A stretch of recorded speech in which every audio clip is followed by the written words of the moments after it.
তোমাকে বললাম কি, তুমি করলে নাকি? তোমাকে বললাম ওদের ম্যানেজ করো, তুমি তা না করে সরাসরি হামলা করে বসলা। এত মাথা মোটা কেন তোমার? মাথায় বোম ফেলু নিয়ে রাজনীতি হয় না। তোমাকে দায়িত্ব দেওয়াটাই আমার ভুল হয়েছে।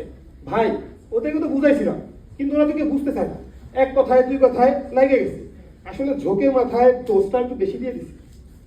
স্যার, আপনি কি করলেন? এত কিছু হয়ে গেল, মিডিয়ার সারা দেশ ছড়িয়ে পড়লো, আর আপনি? না মানে না মানে কি?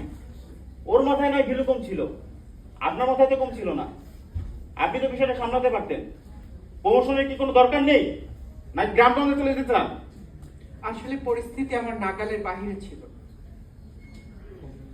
পরিস্থিতি স্বাভাবিক করার জন্য একটা উপায় বলে। এটা স্যারের উপরে দায়িত্ব থাকলো। তিনি হাজার হলেও শিক্ষিত, বিচক্ষণ মানুষ। দেখি আমাদের কি আইডিয়া দেন।